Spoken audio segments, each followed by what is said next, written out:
name is Jackie Dixon. If you don't already know me or follow me, my company is called VLX, and I am a life, health, and relationship coach for Christian women. So I deal a lot with a lot of subconscious issues that come up in areas of health and of relationships, our relationships with ourselves, our relationships with God, with our family, and with men. So today, one day before Valentine's Day, I've been asked to talk a little bit about dating, which is not a topic I've covered a whole lot, although I have some plans to, but I do a lot of coaching in this area. I have just a real heart for young Christian women who are trying to figure out this mess of a world where they're wanting to head toward marriage, but there are so many different conflicting pieces of advice, and guys are so confusing, and their own hearts are confusing, and they're often hurt from the past. So I love talking about this stuff, and I'm actually pretty pumped that someone specifically asked me to deal with it in Periscope today. So the topic we're going to cover is fears about dating and how they can disguise themselves as logic. And I love this because I work with the most intelligent and earnest, sincere, wonderful Christian women. They want to follow God. They want to do the right thing. They're in the Word. They're trying to live their lives well and in a way that honors God and is in alignment with His Word. But they are, like all of us, like I was, walking wounded. And a lot of them will say, well, I don't understand why I'm having this fear of marriage or why I'm having these complications in my dating life, because I come from a happy Christian family. My parents are together and I grew up in church. Why would I have so much baggage and so many issues around this topic?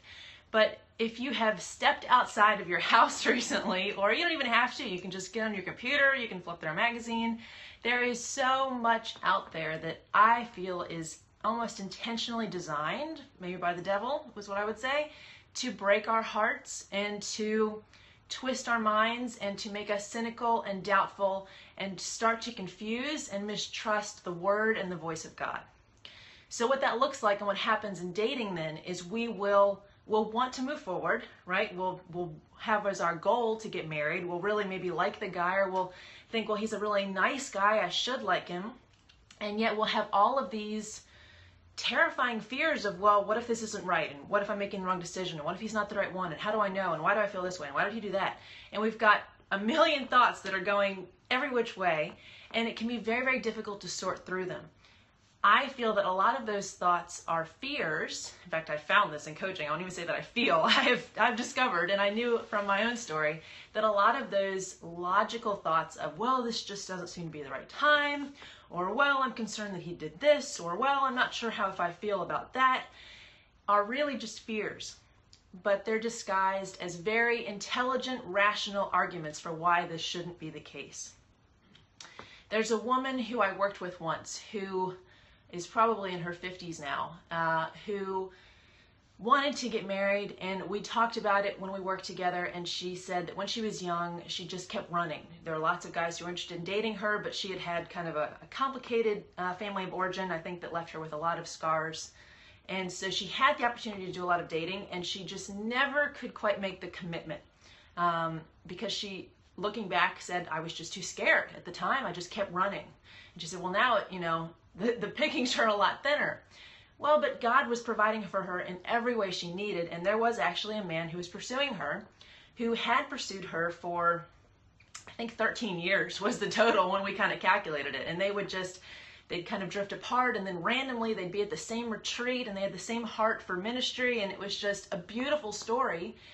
And she at one point left the job we were working at together and started her own ministry. She moved across the country. She had a vision, and as in a true vision from God, not just an idea of what she could do.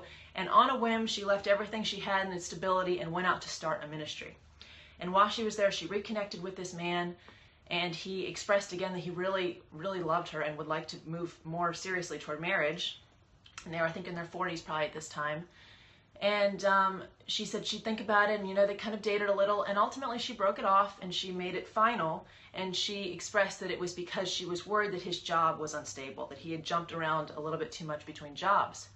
And I remember thinking at the time, and I didn't feel that I wasn't in my place really to say anything, but thinking, you just left total job stability for total job instability. You flew across the country, you left everything because you had a vision, which I completely believe, to start something, which he has the same heart to start, and now you're breaking it off, even though you say you're attracted to him and you love him and he's wonderful and he's kind and he's godly and he's trustworthy, because he's had job instability? It just seemed kind of silly. So that is, in my opinion, a perfect example of where logic, it just seems so rational. And unfortunately, a lot of the women at the church we were at came around her and patted her on the back and said, you know, that's the right move. And you know, if you don't feel it, then don't do it. And I thought, that sounds to me so much like fear. And it reminded me, and especially knowing her past, where her family of origin, it just hadn't worked out well. So in her deepest childhood formation, she saw marriage is not safe and it's not a good idea. And that was deep down in her heart, I believe, and I think it's why she kept running, even though everything was fine. So I did the same thing. And again, I grew up in a perfectly happy, healthy Christian family. My parents are together and they're adorable and they flirt by text message and it's really precious. But I had all kinds of wounds and baggage, and I think it's mostly from culture, which is why you can grow up in the most perfect family ever with the media and the movies and the magazines and the things we see our friends who are trying to date go through. It's impossible, I think, to escape without baggage around relationships and marriage. And we have to remember, too, that this is the most, well, I won't say the most, but it's one of the top areas that Satan loves to attack, because remember that the union between a man and a woman, marriage, is one of the greatest metaphors in the Bible for our relationship with God. The Bible starts with a marriage with Adam and Eve, and it ends with a marriage with Christ and his church. This is a huge topic. It's just a massive, it's a central piece of our life, even when we aren't called to marriage. It's just, this picture is very important. And God knows it, and Satan knows it. And I think he is out to make it as difficult and as tricky to get into as he can. So, well, that makes it kind of tough when we're trying to move forward. So my story, in a nutshell, I have lots of different stories. I could give you about 50 different testimonies, but we'll stick with one today. In college, there were various guys who I was interested in, and sometimes they were interested in me, and sometimes they weren't. But when they would be, and we would try to kind of progress toward dating, sometimes their character would emerge. And I'm going to talk at the end of this Periscope about a training I'm doing on how to truly judge the most important parts of a man's character, the things that people don't often talk about. So sometimes it was a character issue, and other times he was a perfectly great guy, but as we would progress, I could feel myself getting very angry. And there was nothing to be angry about, except that I was deeply scared of being rejected. I was scared of being fully known and having them find that, you know, I wasn't enough, essentially, that I wasn't enough to please them or make them happy or keep them interested or whatever. And so I became angry and I became defensive before anything even really had a chance to start. Now, after college, I went and worked for this church, and I had a kind of spiritual dark night of the soul. If you know my story, I was in Paris for a little while, and I did a lot of maturing. And I got over this rage, and what it turned out I had was kind of a rage toward men because I expected them to not find me sufficient. And so I preemptively self-protected by rejecting them. Well, I finally figured that out. But I wasn't fully healed. And you know, I'm probably still not. None of us probably will be until we're in heaven. But I had made progress. And when I met my husband, I was in kind of another round of becoming more mature on this area and becoming more aware. And what was happening then was that I wasn't getting mad. I'd gotten over the rage, the really true deep wounds that were causing rage. I instead had all kinds of reasons that I would give myself or my mother, whoever my confidants were at the time, for why this, you know, might not be a good idea. This might not work. And I fortunately had grown up enough and matured enough that I wasn't running. I wasn't trying to end it too much. My husband can tell you I tried to say, we need to break up, this isn't working, this isn't right, a couple times. And fortunately, possibly because he's older, he had the maturity to say, look, I think you're just scared. He was my first very, very serious boyfriend, the first guy I was truly considering marrying. And I think he could see that I was just scared. And so what I was doing was coming up with logical arguments for why this wasn't the right thing. And it seemed like I was just being savvy and even spiritual and prayerful and reflective, but really I was being scared. Now, of course, there's a difference. There are times when you're spiritual and reflective and you just get the idea that no, This is not right. But what I see most often, I saw it in myself and I see all the time in the women that I work with, is that there are certain deal breakers, and I'll again talk about that in a future training, which you'll be able to sign up for, a free training at the end of this Periscope. But aside from the deal breakers, there are a lot of logical fears that look like deal breakers but aren't. And there's a very serious difference, and I think that a lot of people run when they see what looks like a logical deal breaker, and it's not. It's really not. So I'll go through the top 3 that I have seen. And you can think about yourself. If you're already married, then maybe your past dating life and what kind of ways you used to behave, or some girlfriends who you're watching go through the ups and downs of this crazy adventure of dating. And so the first one is a perceived lack of attraction. Now you have to realize, as you probably do, that marriage is the most intimate physical relationship we're going to have on the planet. Hopefully. Don't do anything stupid or unbiblical. Marriage should be the most intimate relationship physically that we have on the planet. So there's, I think in our subconscious, an awareness that we are going to be completely known, as the Bible says, totally uncovered, totally revealed to someone with all of our imperfections, essentially just saying, here I am, do you want me? And that's a very, very scary question to ask. And I think when you take that fear of total physical vulnerability, and with it the emotional vulnerability that always comes, even people claim that they can be separated, they really can't. You combine that with a Christian culture and a world culture where sex is terrifying. It's terrifying, and it's perceived, or it's explained as being bad and as sinful. And definitely, obviously, if sex is misused, it's incredibly damaging. But it was also designed to be good and holy. God created sex when he created everything else and said it was very good.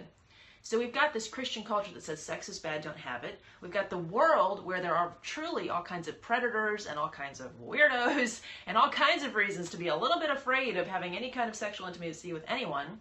And then we've got this true emotional intimacy and physical intimacy of sharing our imperfect bodies with someone else in this world where the media presents perfect people and impossibly perfect relationships. So I think that it certainly did for me, kind of all comes into what we perceive often as a lack of attraction for the person we're considering. Now, this is very different, and my mother used to tell me when I was considering different guys, she said, if the thought of kissing him makes you want to vomit, then it's not your guy. We're not talking about like oh my gosh, the idea of being with him, just no, that's not going to happen. I'm talking about when there's a very nice guy, you think he's attractive, but you just don't know if you have that passion, incredible physical chemistry. I'm trying to tell you, you don't need to have it. Not in the beginning, because often it's fear that is making you perceive that it's not there. I know that might seem tricky. I know you might think, well, no, I really am pretty sure that, I think he's cute and I don't have anything against him, but I'm just not incredibly passionately attracted to him. That can come. And it often is because we are truly terrified of that kind of intimacy, and we've got our sexual and emotional intimacy so far on lock that we can't even imagine being that close to someone, and so we kind of can't tap into how attracted we are. Now, obviously, there are other people we're very attracted to, and as you might have found, you're often attracted to people who are not suitable at all. So physical attraction is not necessarily a good guide to go by. What you need is a man who you simply don't mind the idea. And the way God designed this process, if you like him enough and you think he's cute enough, you're just not necessarily clawing your way to him, that develops as intimacy frequently creates that kind of connection. But I cannot tell you how many times that I myself had it, even with my husband, who I think is a phenomenally attractive man. In the beginning, I thought, Mom, I just don't know if I'm attracted enough to him. And she kind of talked to me. My mom is an absolute sage and a saint, thank goodness. Says, I'm not sure if I can enter into this and not be rejected, and so I think I'll just pretend that I don't want it. So when I was able to see that, I was able to keep moving forward, and sure enough, that attraction worked out just fine. So that's a huge one, and be aware of that, because I think a lot of people think that you need to be passionately in love, like all the Hollywood movies, and that develops if you choose a man who you are sufficiently attracted to for the right reasons. I have so many girls who I have helped enter engagement and then marriage fearlessly, and they've had these exact same concerns, and 2-3 years and they go, thank you so much. I married a wonderful man of incredible integrity who adores me, and I'm really freaking attracted to it now. So don't let that fear stop you. That's number one. Number two is what I like to call life logistics. And this is when someone considers the person they're dating, or they're, thinking about getting engaged to or marrying, and they look at their life as it is now, that person's life, and their own to an extent. And they think, is this really what I want to get into? Is this what I want to have for the rest of my life? Well, even if it is, or if it isn't, it might not be what you have for the rest of your life. My husband, when we got married, was a Marine, and we had a really cool Marine Corps sword arch at our wedding. And his plan at the time, and what we discussed when we were dating, was to get out of the Marine Corps and go get a PhD and essentially settle somewhere on the East Coast, be there for 3 to 7 years, be kind of in the intellectual academic environments, and I would be near my family. And that sounded to me awesome. And I would just kind of continue doing ministry on the East Coast where I was already kind of set up. Well, that didn't work out that way. So about a year, maybe half a year into our marriage, something totally different came along, and we decided that that was where God was calling us. And he's been in the military ever since, and will probably go to career 20 years. And we have moved about 2 to 3 times a year on average. That's a totally different life than what I thought I was signing up for. And I have no doubt, and if I had him here, I'm sure he could sit and tell you how the expectations he had about what life with me would be like were completely blown out of the water too. But the point is, looking at life logistics, and I hear a lot of people talk about this, he doesn't want to live in this city. I don't want to move to that part of the country. I like my job here. He's doing this job, or he's in school, or we don't have whatever. That stuff changes so fast. And it doesn't even matter if you plan for it to change, because it might change anyway. God's plan is the one that's going to happen, not necessarily ours. So what you're actually looking for is not someone who lines up with you as far as, oh, we like the same city, and we like the same career, and we like the same, idea of number of children or whatever. Those things are important to discuss, and you do want to talk about them. But you don't want to bank your decision of who to marry based on those kinds of logistics, kind of like the woman I discussed in the beginning, well, he doesn't have job security. So what? Neither do you, quite frankly. If you're called to be together, then God's going to take care of that. So what you're looking for is someone whose integrity and whose dedication to God and following God and maintaining his integrity in all situations is so rock solid that it doesn't matter what life throws at you, how your plans are turned upside down, or what God decides to totally flip on its head and surprise you with, because the person you're with, you can trust in all circumstances. And obviously you can't fully trust anyone but God, but you have a pretty decent ability to trust a man of integrity if he loses the lucrative job that you kind of thought was pretty attractive when you started dating him, or if he suddenly goes to grad school or doesn't go to grad school, or decides that he's been called to be a missionary in Africa. We had a friend who recently did that, and he married his wife and they went to Africa, and that's where they're serving right now. So the key is that you love the person you're signing up for the adventure with, not that the plan looks smooth and you're signing up for the plan. So that's fear number 2 that looks like logic. All the time people come to me and say, well, I really like my job in this city and he doesn't want to move to this city. And I think, dude, that's the least problem you have. You can figure out where to live, and God might drop a totally different city on the map. What you're looking for is this a person who's willing to be moderately flexible and whose integrity is solid? So there's reason number 2. Now, reason number 3, I have my notes somewhere, but I'm just going to have to remember it. Reason number 3 was, we have lack of attraction, we have life logistics, and we have little flaws. And I love this one because it's so much easier to see someone else's little flaws than our own. When I was dating different guys, and then also my husband, of course you always see the little flaws. And they say love is blind, and I'd say, at least in this day and age, maybe, but oftentimes not. I think a lot of times we nitpick the person we're considering to death, and we say we're worried about this, we're worried about that. And there is a good reason for analysis and consideration, because as I just said, you're looking for integrity. And so what you're looking for when you're dating is lack of integrity and signs that they lack integrity. And I can pretty much guarantee you're going to find them. I saw them in my husband, he saw them in me, we both saw them in other people we dated. Nobody is going to be perfect. And so the key is, my mother used to tell me, you're looking for someone who's 10, everybody has 10 flaws. And of course that's a random number. They probably have many more. We all have many more. But you're looking for someone who's 10 flaws you can deal with, you can live with. And whether that's, that they're very introverted and they like to stay home and that kind of irritates you, or that they're very talkative and they just really need to interact with people all the time and that irritates you.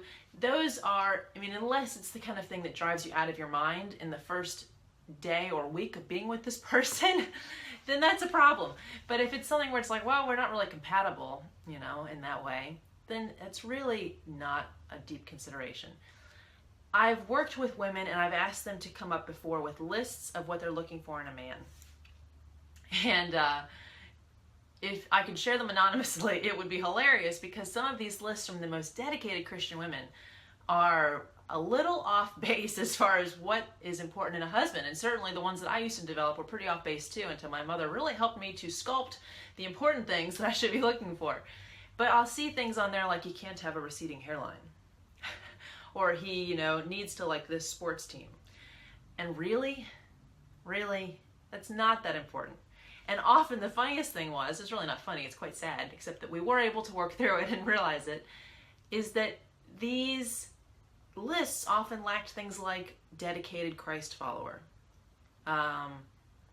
fully intends to stay married for life, or other things that are pivotal in maintaining that healthy, happy marriage. So those little flaws, and these can even, again, be things like the woman who said, well, he doesn't have job stability. That's not a matter of integrity. That's not a matter of his pursuit of God. That's just life circumstances and her subjective opinion.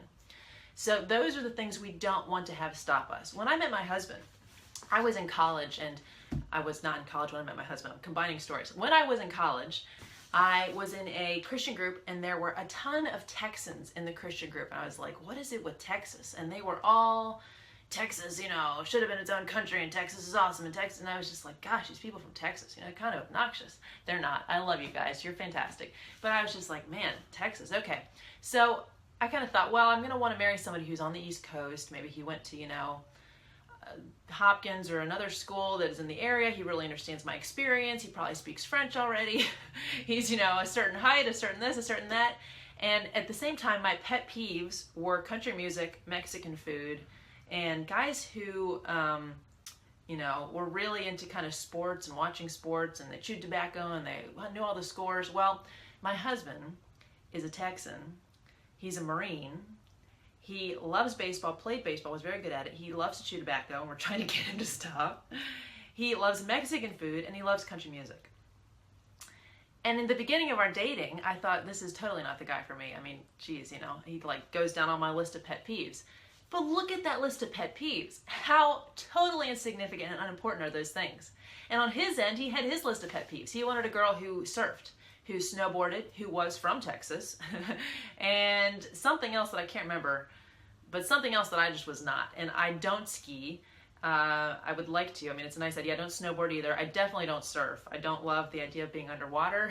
I stay on the beach, and I am not from Texas. And so there was nothing I could do. And in our first couple months of dating, we kind of jokingly but half seriously laughed at each other like, well, are we really going to let that stop us from continuing this relationship, which otherwise seems to be going pretty well? And those were the little flaws that I often hear people breaking up over, and it is so not worth it. So those are the top three that I see all the time. It's that understood lack of attraction where you think, oh, and actually I'll give you a bonus one real quick. But for just to catch up first, that understood lack of attraction, like I don't think I'm passionately, madly, sexually attracted to him. Well, you don't have to be. You just have to not be grossed out by him. That can grow, and you have no idea how much. And here's what it really is. Fear affects us physically. Imagine you go into, you know, a haunted house at an arcade or something, or you are about to step on stage and do public speaking if that's really not your favorite thing. Your entire physical body is affected by that emotion, that sensation of fear. And when you're dating, it can kind of be stretched out, if you will. So rather than one instant of a sense of fear, it's this slow kind of underlying sense of physical fear that makes you shut down physically. And obviously there are lots of times in dating when people go too far and all that kind of stuff, but in this situation where that physical fear feels like a lack of attraction, and what it really is the sensation physically of fear, and you are separating yourself from someone. I've had situations where I have been crazy attracted to guys, and in talking to them and having a conversation, I have felt like I'm not attracted to him right now. I mean, I'm not at all. I wonder what that is, and it felt very like I was just dispassionate and didn't care, and I thought, but I know I'm into this guy. What's going on? And what it turned out later, when I thought about it more, to be was my fear shutting down my body. So I didn't feel that sense of attraction. And I think that can be in a moment, or it can absolutely be drawn out even over a course of a year. If we're not very, very comfortable with sex as a godly, holy thing, if we're not aware of maybe the baggage that we might have around our fear of dating, and if we just aren't aware that this is a way that our fears can trick us into thinking that this is the truth. Well, it's not. So watch out for that one, because that's a big one. And then, of course, the second one is logistical difficulties. Life is going to be full of logistical difficulties, logistical lack of alignment, when things don't go your way. You don't want to pick someone whose life looks like it's going to go the way you want your life to go. You want to pick someone who, if your whole life falls apart, you can depend on to be there, because he's got integrity and humility, and he loves you and he won't leave you. And then finally, those little flaws, those little lists of things that kind of irritate us that don't matter and that might change. My husband, by the way, doesn't listen to country music much anymore. He rarely, he goes to Mexican food occasionally. Now I've started to like it. And I've kind of gotten into the idea of maybe learning to surf or snowboard. So all of those things can change, but the integrity doesn't change. And then here's the bonus one. And I hear this a lot with, God bless us, right? We're just all so scared and hurt down here. But I hear this with Christian women and sometimes with Christian men. And that is, I'm waiting for confirmation from God, or I need to feel this sense from God that this is right. Now, obviously, that truly is key. You want to be praying actively over this. But what I often find happens is people will say, I really want to know God's will, know God's heart on this, and they're not actually praying. And I do this sometimes too. I'll sit there and say, well, I'm really worried about this, really stressed about this. And I sit there and say, I have not prayed over this at all. I've spent 3 weeks stressing over it, and I haven't prayed. So if that's a concern that someone's having, you or a friend, the first thing you need to do is challenge them and hold them accountable. Are you specifically asking God for confirmation? When I was dating in college, I asked God to block any men who were not the man he wanted me to marry. And he did. Every single relationship that kind of tried to start just died for random reasons. It just wouldn't work. And then I prayed the same thing when I was dating my husband and considering a couple other guys, and he was considering a couple other girls. And I said, God, I cannot mess this up. This is the decision of my lifetime. You have got to be over and abundantly clear with me. Make it obvious. Just do your will in spite of me and show me what you want. You've got to give me confirmation. And I would pray that not just once, but almost every day, because when you're leading up to potentially becoming engaged to someone, you don't want to mess around. You really want to protect their heart, protect yours. And if it doesn't seem like the right thing, you want to get out of it before someone really gets hurt. But if it kind of seems like it might not be, then question if it's fear. Because a lot of times our spiritual kind of, I need to pray over it, is a safe space we retreat to. And that's good. That's a really important, space to kind of protect. But God is also a God of action and a God of boldness. And if you haven't stepped out in faith before, when you felt a little scared and when you felt maybe even spiritually like, God isn't saying no, but I haven't gotten a real clear yes either. If God says no, then that's a clear no. But if he hasn't really given you a sense and you just don't know what to do, you need to take a step to test it out. You need to walk in faith, and you need to try it, and you need to pray as you go. God, stop this if it's not your will. Stop me in my tracks if it's not your will. And if it is, keep opening the doors and keep making it happen, and I'll keep walking, because you might not get a strong spiritual sense of this is the man I have created for you. Angels might not descend on a cloud. It's unfortunate, because I think that would be beautiful, but it just doesn't happen very much for who you're choosing to marry. So try continually stepping forward and continually praying. What I see a lot of women do is they will wait, and they will wait, and they will wait, and they will wait, because they haven't heard from God. God might not ever speak to you clearly on this. And you might miss out on the opportunity of a lifetime by not stepping out in faith. That doesn't mean you need to rush. And there are a lot of different steps you need to go through in order to prepare for an excellent marriage, namely premarital counseling. You have absolutely got to do premarital counseling, period. So you're going to have plenty of time if you step out in faith to say, okay, never mind, this is clearly a no, I need to abandon this ship. You'll have time. You don't need to stress. But you do need to start. You do need to take a step. I remember when I was dating, my mother said, you kind of need to commit to this guy who's, nice enough. You might not think you want to marry him, but you need to practice saying yes to a commitment and staying in it without running away in fear. And that dating relationship kind of just fizzled out, and we were both fine about it. But I had practiced saying yes. And in fact, I remember telling this to the woman who I had worked with, and she said, I'm so proud of you, and I'm so impressed because you're committing, and you're saying yes, and you're not running. And I never did that. And I can't tell you how many older women have confided to me that they had a chance to commit and they got scared, or they kind of outweighted it, and the guy, after 3 years was just kind of, if you're not interested in me, I do want a wife, I'm going to have to move on. And they were like, that's fine, must not be God's will. And later on, they really regretted it. So keep stepping out in faith. Remember, you can say no all the way up to the altar, okay? You can abandon your own wedding. It's not pretty, but it can be done. So just step. Just start. And I cannot tell you, in dating, in marriage, and in life, in starting this business and becoming a mother, God didn't always give me this overwhelming, yes, go, go forth. I started because it didn't seem like a no. And then as I had started, as I committed, it became clearly a yes. My husband loves to say, feelings follow commitment and emotion follows motion, or motion creates emotion, I think is the way he phrases it. And essentially, that fear can be so paralyzing that we don't think we have these emotions. We don't think we have the attraction. We don't think it's going to work. We don't think it's God's will. And when we finally get started and we get out of that inertia of fear and overanalyzing and doubting, it becomes a lot clearer. And it might become a clear no, but it will become clear. You just have to get started. So those are my tips for you. And actually, I'll give you just one more savory anecdote. In fact, two, because one of us is ours, and it's just worth sharing. It's hilarious. We had a friend who was dating a girl, adored her. She adored him. They were heading toward marriage. They were doing premarital counseling. It was fantastic. He broke it off randomly in the middle of the engagement and said, I just had this crazy dream. I think I'm supposed to marry someone else. I'm sorry. I've got to, just goodbye. So he calls my husband. They're good friends.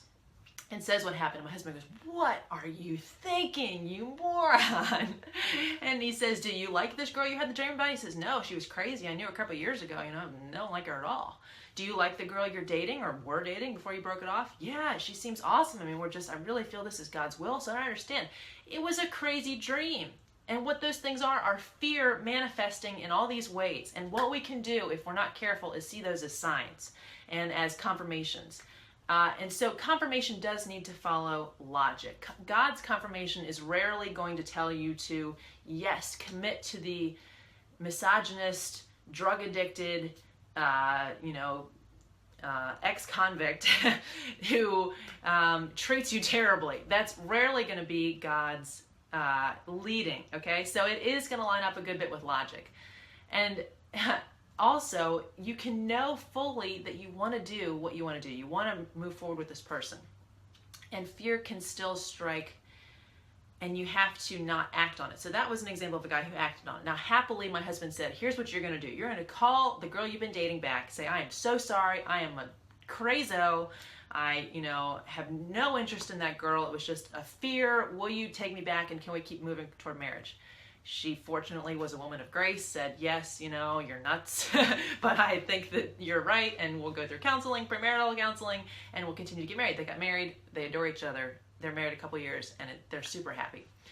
My husband, in his words, knew that he wanted to marry me, and was super excited to get engaged, except he was having panic attacks leading up to proposing.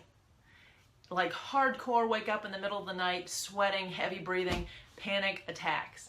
Now, he's been to war, obviously, as a Marine, he's deployed several times. And so I think possibly that helped him to know that you can have a physical, very, very physical emotion, and it's not necessarily a sign that something is not right. And remember, think of how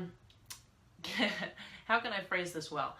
Think of marriage as this kind of end line, and it's not necessarily something that everyone's called to, but this end line is as someone gets closer to finishing and crossing that line, Satan is going to drop every bomb he can. I mean, he's going to be tossing grenades, he's going to be throwing, diversions, he's going to be doing everything he can to keep people from entering into this magnificent, glorious, godly covenant. So my husband was having panic attacks. Fortunately, he knew what they were as far as not indicative of that we should not get married, and he moved forward. I didn't even know. He didn't even tell me that until possibly we were married, not even just until we were engaged. And we both kind of laughed because by that point we'd helped our friends get married and we kind of had seen how much fear can trick you. So it can look like logic, it can look like emotion, you're not really emotionally into it, it can look like lack of attraction, but don't let it stop you. If you need to know if someone is or isn't right for you, and this is where we get into some of my other favorite stuff. I'm going to do a second free training, a second Periscope, but just for women, because we're going to get a little, just a little more in depth. And so I've got a sign-up sheet for you, a sign-up page. If you want to come to that, it's not going to be a public Periscope. I will do it through Periscope, but it won't be something that everybody can just hop on from all over the world. It will just be for people on my email list, and I'll be sending it out. So if you would like to sign up for that, I'm going to post a link on my Facebook page where you can put your name and email and go ahead and get the invite. It will be tomorrow on Valentine's Day, unless something happens, with baby crying or something, but it should be tomorrow during Valentine's Day. And so you can find that little link to go sign up and get the invite on my Facebook page. It's facebook.com/Jackie Dixon VLX, the same handle that I have here on Periscope. You just type that after facebook.com/, and there will be a link on my page where you can go and sign up for this free training. But there are certain ways, once you've identified these fears, that you're now looking actively, proactively at, are these traits present in the person I'm considering? And then there are actions you want to take that allow you to work out any issues that even the best person who's perfect for you is still going to have and that you're going to have. So that's what we're going to discuss in that training. But what you first need to know to even get that far, to even be able to say, okay, so now is this person the kind of quality that I'm looking for? You need to be aware of how your fears might trick you. And so keep these 3 things in mind. I see them over and over again. I lived them all, and they can really prevent us. I mean, Satan is insanely deceitful. He tricked Eve in the beginning with exactly this kind of thing. Can you really trust it? Do you really know? Are you really sure this is in your best interest? We fall for it all the time, over and over and over, but we don't have to if we can be aware of it. So keep these in mind. Keep in mind as you're talking to your girlfriends and discussing dating lives, and help them through the kind of little minefield, really, that dating can be and how these fears can be tricky. I hope this has helped you. Go check out that link if this topic interests you and you want to know more. I'm specifically going to talk about 3 aspects of a Christian man that you must be looking for if you're considering him as a husband that no one seems to be talking about. So if you're interested, go sign up for that on my Facebook page. Again, that's facebook.com/Jackie Dixon VLX. Super fun talking to you guys, and I hope this has been helpful, and I will see you tomorrow. And if I don't, if you already have a sweetie or something, I hope you have a fabulous Valentine's Day. Bye.